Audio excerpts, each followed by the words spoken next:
Ordre donné. Une voix qui sort du temple commande aux 7 anges de verser sur la terre les 7 coupes. 1. La première coupe. Elle est versée sur la terre. Un ulcère atteint les adorateurs de la bête. 2. La deuxième coupe. Elle est versée dans la mer, qui devient du sang. 3. La troisième coupe. Elle est versée dans les fleuves et les sources, qui sont changés en sang. 4. Jugement approuvé. L'ange des eaux déclare juste le Dieu éternel et saint, qui exerce ses jugements et fait boire du sang à ceux qui ont versé le sang. L'autel confirme la justice des jugements de Dieu. 5 à 7. Les 3 premières coupes. Verset 1. Verset 1 à 7. Les 3 premières coupes. Les 7 coupes, comme les 7 épîtres, Apocalypse 2 et Apocalypse 3, les 7 sceaux, Apocalypse 6, et les 7 trompettes, Apocalypse 8 et suivants, se divisent en 2 groupes, formés de 4, puis 3, sceaux et trompettes, et de 3, puis 4, épîtres et coupes.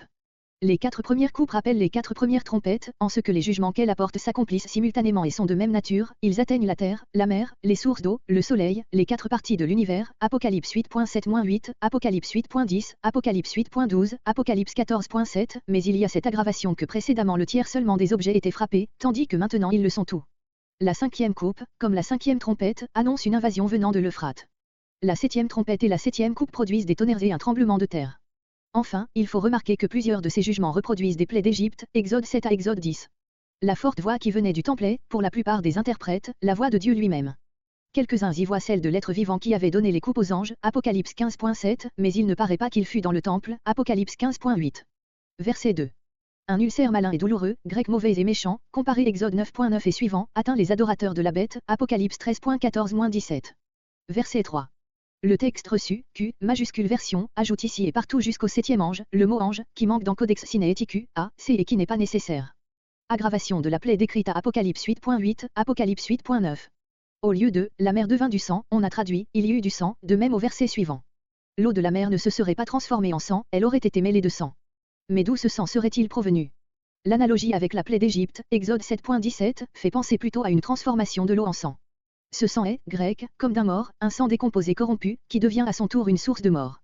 Tout être vivant, grec toute âme de vie, A, C. Le texte reçu, Codex Sinaiticus, O, porte, toute âme vivante. Verset 4.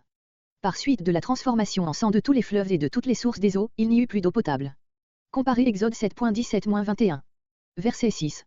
L'ange des eaux est, suivant plusieurs interprètes, celui-là même qui venait d'exercer les jugements de Dieu sur les eaux. Verset 4, suivant d'autres, c'est une sorte d'ange tutélaire des eaux. La même conception se retrouverait dans l'ange, qui a pouvoir sur le feu, Apocalypse 14.18, et dans les 4 anges, qui retiennent les 4 vents de la terre, Apocalypse 7.2. L'ange célèbre la justice divine, qui s'est manifestée dans les jugements des 3 premières coupes. Les paroles de louange des versets 5 à 7 forment un intermède, comme celui de Apocalypse 8.13 et montrent que les 3 premières coupes, de même que les 3 premières épîtres, constituent un groupe à part. Les jugements que les anges admirent et célèbrent peuvent sembler sévères aux hommes pécheurs. Mais la justice doit triompher, et l'histoire du monde offre déjà des exemples frappants de l'application de cette loi du talion. Le sang répandu est puni par l'effusion du sang, Matthieu 26.52. Tout péché trouve son châtiment dans ses fruits amers. Telle est l'immuable justice de Dieu, qui, pour ceux qui croient en lui, est, aussi bien que sa miséricorde, l'objet de leur adoration, Apocalypse 15.3, Apocalypse 19.2, Psaume 19.10. Quant au terme appliqué à Dieu, qui est et qui était, comparé Apocalypse 11.17, note. Ils ont répandu le sang des saints et des prophètes dans la lutte annoncée, Apocalypse 13.7, comparé Apocalypse 6.9 et suivant et les 2 témoins de Apocalypse 11. Verset 7. J'entendis l'autel disant, et le texte de Codex Sinaiticus, A, C, etc. Le texte reçu porte, un autre ange du côté de l'autel. On lit cette leçon dans la Vulgate, mais elle ne se trouve dans aucun document grec. J'entendis l'autel est une locution abrégée, par laquelle l'auteur veut dire qu'il entend une voix sortant de l'autel. Suivant d'autres, il personnifie rardiment l'autel. Cet autel est, comme Apocalypse 6.9, l'autel des Ra'alakostes, sous lequel sont les âmes des martyrs. Verset 8. La 4e coupe. Elle est versée sur le soleil. Son ardeur brûle les hommes. Ils blasphèment au lieu de se repentir. La 5e coupe. Elle est versée sur le trône de la bête et plonge son royaume dans les ténèbres. Les hommes, en proie à une vive douleur et torturés par les effets des plaies précédentes, blasphément au lieu de se repentir, 10, 11. La 6e coupe. Elle est versée sur l'Euphrate et le dessèche pour livrer passage au roi de l'Orient. 3 esprits impurs, semblables à des grenouilles, sortent de la bouche du dragon, de la bête et du faux prophète et vont rassembler les rois de toute la terre pour la bataille du jour de Dieu, le Seigneur vient. Heureux qui veille et se maintient en état de grâce. Il les rassemble à Armageddon, décembre 2016. La 7e coupe. Elle est répandue dans l'air. Une voix, venant du temple et du trône, proclame la fin. Des tonnerres et le plus terrible des tremblements de terre se produisent. La grande ville est partagée en 3. Les villes des nations s'écroulent. Dieu se souvient de Babylone pour lui donner à boire le vin de sa colère. Les îles et les montagnes disparaissent. Une grêle, dont les grêlons sont du poids d'un talent, tombe du ciel. Les hommes blasphémants, à cause de ce grand fléau, 17 à 21. Versets 8 à 21 les 4 dernières coupes. Verset 9. Comme au verset entre 11 et 21. Cette conduite est pire que celle qui est décrite Apocalypse 9.20, Apocalypse 9.21 et qui fait contraste avec celle des hommes mentionnés Apocalypse 11.13. La quatrième trompette avait amené un obscurcissement partiel du soleil, la quatrième coupe augmente sa chaleur, qui devient une source de tourment pour les hommes. Mais ceux-ci ne se convertissent pas, bien qu'ils sachent que Dieu a autorité sur ses plaies et qu'il pourrait les faire cesser, ils refusent de lui donner gloire et ainsi ils rendent vaines ses intentions miséricordieuses en repoussant le salut qu'il leur avait offert avant la crise finale, Apocalypse 14.6, Apocalypse 14.7, comparé Apocalypse 2.21. Les mots « et ils blasphémèrent » vont se répéter comme un lugubre refrain après la cinquième et la septième coupe, versets entre 11 et 21. Verset 10. Le trône de la bête désigne Rome, la capitale de l'Empire, Apocalypse 13.1, Apocalypse 13.2. Ce n'est pas seulement la capitale, mais tout l'Empire, son royaume, qui fut plongé dans les ténèbres. Ces ténèbres ne sont pas la conséquence de l'obscurcissement des luminaires célestes, comme dans Apocalypse 8.12, elles sont provoquées directement par la coupe répandue sur le trône, comparé Exode 10.22. Elles ne pouvaient causer par elles-mêmes que des angoisses morales, mais verset 11 montre que l'effet des premières plaies persistait et c'est ce qui explique que les hommes se mordaient la langue de douleur. Verset 11. Conduite opposée à celle qui est décrite Apocalypse 11.13, où se retrouve la même désignation de Dieu. Comparez verset 9 et verset 21. Le triste phénomène moral, déjà observé, se reproduit, les jugements de Dieu ne convertissent point sans sa grâce, ces hommes en proie à la douleur s'endurcissent, ils blasphément Dieu et ne se repentant point de leurs œuvres, comparez Apocalypse 9.20, Apocalypse 9.21, note. Verset 12. Comparez Apocalypse 9.13-21. Quand la sixième trompette retentit, les 4 anges qui étaient liés sur l'Euphrate furent déliés, et une armée démoniaque fit invasion et tua le tiers des hommes. La sixième coupe, versée sur le grand fleuve de l'Euphrate, le dessèche et livre passage aux rois qui viennent de l'Orient, grec du lever du soleil. C'est des contrées situées au-delà de l'Euphrate que venaient autrefois pour Israël les envahisseurs redoutés. Et à l'époque où l'Apocalypse fut écrite, l'Euphrate était la frontière orientale de l'Empire. Cette frontière était sans cesse menacée des incursions des Parses. Beaucoup d'interprètes pensent que le fléau prédit est une invasion de ces guerriers redoutés, comparé Apocalypse 17.12, Apocalypse 17.17.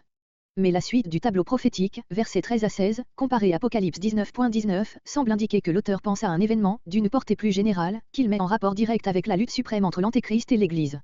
Le dessèchement de l'Euphrate a pour but de préparer le chemin aux rois de l'Orient, de leur livrer passage pour qu'ils se rendent à Armageddon, comme l'arrêt des flots du Jourdain permis aux Israélites d'entrer en Palestine, Josué 3.13-17. Ce que Dieu avait promis à son peuple pour le moment où il reviendrait d'exil, Ésaïe 11.15, Ésaïe 11.16, il l'accomplit, dans la vision, pour les rois de l'Orient. Ceux-ci ne sont pas identiques aux rois de toute la terre, verset 14, mais ils sont de leur nombre. Verset 13. Cette nouvelle apparition suit immédiatement le fait décrit au verset 12, pour achever l'œuvre qu'il a commencée en livrant passage aux rois de l'Orient par le dessèchement de l'Euphrate, Dieu laisse agir des puissances diaboliques, qui séduiront les rois de toute la terre, comparé un roi à 22.20 et suivant, pour les entraîner à Armageddon. Les 3 esprits sortent de la bouche du dragon, Apocalypse 12.3 et suivant, de la bête, Apocalypse 13.1, Apocalypse 13.2, et du faux prophète, Apocalypse 13.11 et suivant. Ce trait signifie probablement qu'ils exerceront leur séduction par des discours trompeurs. Ce sont des esprits impurs, comme ceux que mentionnent les évangiles, Matthieu 10.1, Matthieu 12.43, Marc 1.21, Luc 4.33, etc. Ils sont semblables à des grenouilles, cette comparaison n'a pas été inspirée par la plaie d'Égypte, Exode 8.2, mais par les caractères mêmes de ces animaux, qui vivent dans les marais, sont petits, impuissants et qui cependant, par le bruit qu'ils font, ont toujours paru aux moralistes un symbole de l'enflure ridicule et de la loquacité criarde. Tels sont les esprits qui mènent la campagne contre l'Église et contre son Christ. Verset 14. La première proposition, car ce sont des esprits de démons qui font des prodiges, forme une sorte de parenthèse explicative. La proposition suivante est introduite, en grec, par un pronom relatif, qui la rattache aux 3 esprits impurs, verset 13. Elle indique le but de leur apparition. Les rois de toute la terre représentent le monde entier soumis à l'action de l'Antéchrist, Apocalypse 20.8. La bataille du grand jour du Dieu Tout-Puissant est cette lutte décisive qui se produira au retour de Christ et où toutes les puissances hostiles qui menacent le règne de Dieu seront anéanties, Apocalypse 14.20, Apocalypse 17.14, Apocalypse 19.19.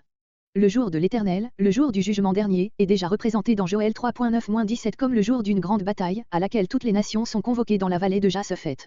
Verset 15. L'approche du grand jour où Christ reviendra et qui est précédé d'un redoublement de l'action séductrice exercée par Satan, même sur les élus, Matthieu 24.24, engage le voyant à insérer dans sa description cet avertissement du Seigneur, qui sera plusieurs fois répété dans la dernière partie du livre, Apocalypse 22.7, Apocalypse 22.12, Apocalypse 22.20, voici, je viens. Et pour marquer ce qu'aura d'inattendu cette arrivée, l'auteur se sert de la comparaison du voleur, employée par Jésus lui-même, Matthieu 24.43, comparé 2 Pierre 3.10, Apocalypse 3.3. Heureux donc celui qui veille et qui garde ses vêtements. Cette dernière image peut signifier la préservation de toute souillure du péché, la sanctification, Apocalypse 3.4, ou le fait de conserver la foi, et, par elle, le vêtement blanc de la justification, qui seul couvre les péchés, de sorte que le pécheur n'aille pas nu et qu'on ne voit pas sa honte, Apocalypse 3.18, 2 Corinthiens 5.3. Les deux idées sont connexes et peuvent avoir été ensemble dans la pensée de l'auteur, Jean 17.11 et suivant, 1 Jean 5.18. Verset 16. Après la parenthèse du verset 15, l'auteur revient aux esprits des démons et les montre accomplissant leur mission auprès des rois, et ils les assemblèrent dans le lieu qui s'appelle, en hébreu, Armageddon. Les mots en hébreu invitent à traduire le nom de Armageddon par montagne, en hébreu, Ar, de Megiddo. Dans l'Ancien Testament, il est parlé des eaux de Megiddo, Juge 5.19, et de la vallée de Megiddo, Zacharie 12.11.